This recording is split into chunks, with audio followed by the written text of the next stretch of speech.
Hello there. Hello there. So today is the 4th of May, or as us Star Wars fans say, May the 4th. So I'm out here with Jaeger and my Boba Fett riding jersey to do a bit of taming of Jaeger, to sort of figure out what's going on with this bike. So I'm currently out here on Lynx. So usually I ride this in reverse near the end of my ride to take me back out to Elu and Elu return. But today I'm using it as my inbound trail, and hopefully I'll be finishing up on Stonesour as the final trail, because we're taking on a few unique and tricky trails today for a cross-country network, being that he pointed me in the direction of Blackhand. Now, another thing that's happening today is that we have a brand new set of gloves, the 100% Airmatics. So I just picked these up today in size large, just sort of breaking them in, and we'll see how they go down the track, since they've got to live up to the expectations of my previous Bontrager Rhythm gloves. So we're back on the trail, one of the more flowy sections, just as I go over that drop. We've got the major hill climb out of the way, so I shouldn't be huffing and puffing as heavily as I would have been about 5 minutes ago. But one of the things that I brought up is that with the stiff wheels, they translate sensation well, but at the same time, they translate all sensation. So they are a bit rigid if you're used to alloy wheels, but at the same time, they haven't let me down with all the minute changes of direction that I've wanted. They've kept the course and they've held my wheel well. So one of the things is that moving forward with the Grip 2, hopefully I can sort of tune a bit of that out with the high and low speed compression and sort of make it just a bit nicer.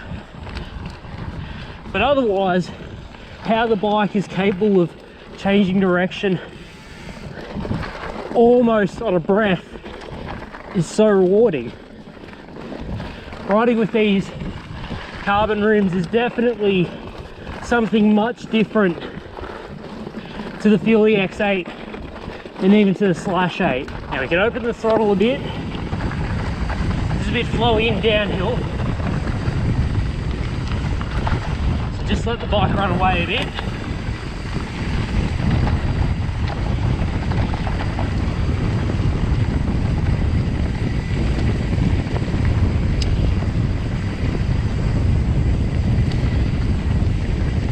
So this is the climb up Black End. As you can see, it's a bit choppy, but Jaeger's holding its course quite well. All climbing, great. And this one doesn't seem so nice.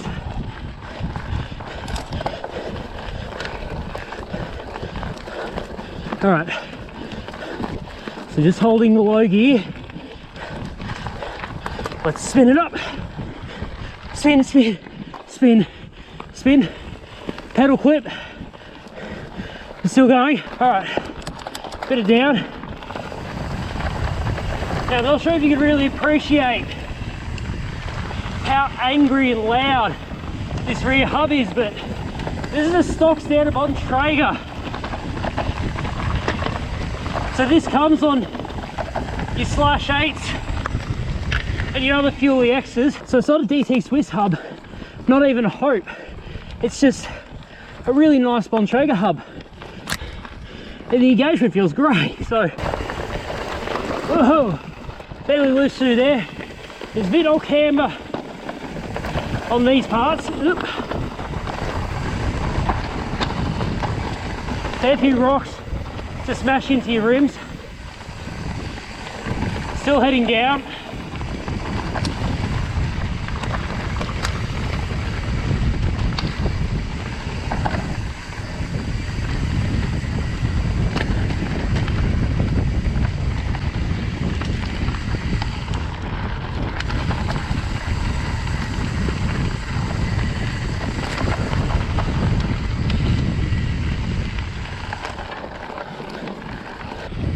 between the trees on that little jump, or you can go around the right.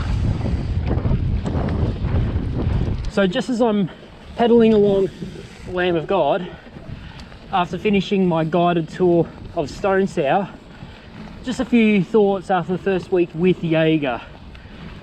So first of all, with the carbon frame and the carbon rims, it is quite a nimble bike. This is a whole new realm of nimble that I haven't experienced. So with the geometry being able to be tweaked with the Minnow Link, I anticipate that this nimbleness will be able to be transferred to both XC climbing when the Minnow Link is in the high setting, and with the low setting it should do really quite well on the downhills.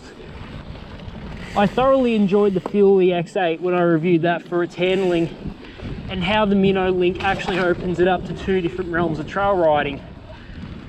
But with this carbon wheel set and carbon frame, this could be a whole new level of madness that I'll thoroughly enjoy. Second thing is, the carbon rims do translate vibration well.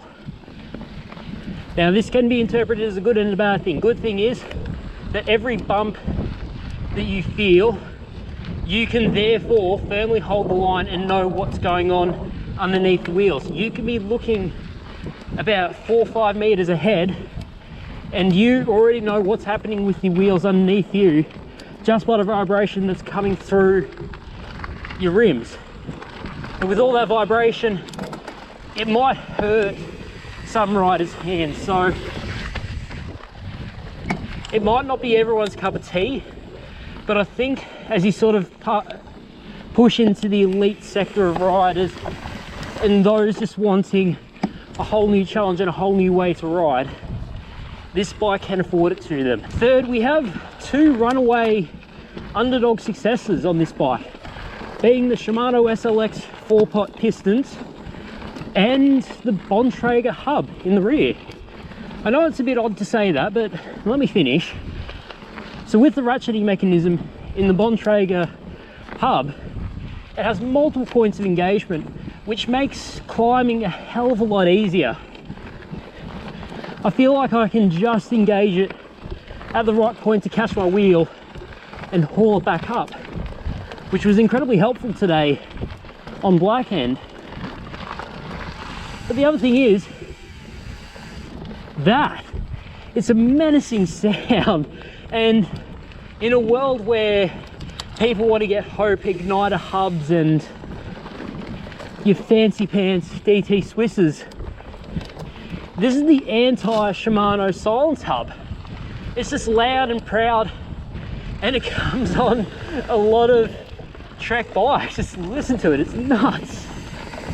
The second thing is that with the SLX brakes, this was one of the components that I was thinking about changing, but these are fantastic.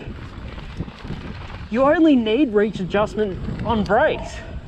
It does help to have bike point adjustment, as I do have with my Hope brakes on Kaiju, but for SLX brakes, these are great. So the fourth point is, I suppose, we really need to get that Grip 2 to address the carbon rim issue as discussed on the second point. So with the Grip 2, I'm hoping that by tuning the high and low speed compression in combination with the rebound, hopefully we can start to take a bit of the edge out of the carbon rims. So not dull them completely, but just make them a bit more tolerable on rough and prolonged descents would be nice. The rear end feels quite refined as well. Quite happy that they got rid of the full floater mechanism.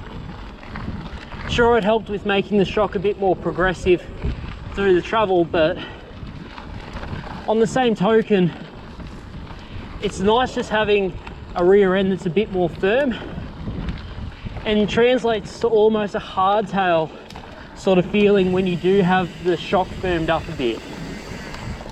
So good on track for sort of engineering their way out of the full floater.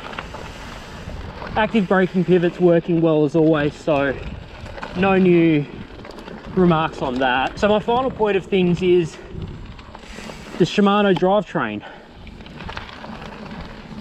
it is possibly the best drivetrain I've tested. Being that it is XT, it does follow the same lineage of the Shimano XT 11-speed that I had on Titan, the 2x10 that I had on the 2016 Trek Fuel EX. It is as well engineered as any Shimano product, but the performance is just phenomenal. It is great. I'm incredibly happy with choosing the Shimano XT drivetrain to be run on this bike. Not that the GX is a bad thing. Some people actually like GX. Don't heckle in the comment. But just with how precise it's shifting at the moment, and just how well it can shift through the cassette without fumbling, I really love this drivetrain. But it has to stand the test of time. We have to get to that 6-month mark. We have to get to that 12-month mark. We have to make it battle through the rain. It needs to do a few hard miles before I can sort of declare it as the best drivetrain I've ever used. But paired to the Bontrager hub that's currently humming on the back, it's a really good setup. Ride local where you can, try to keep it solo, and if you feel sick, stay home. We're all in this together and we'll get through it. So until next time, keep riding and stay awesome.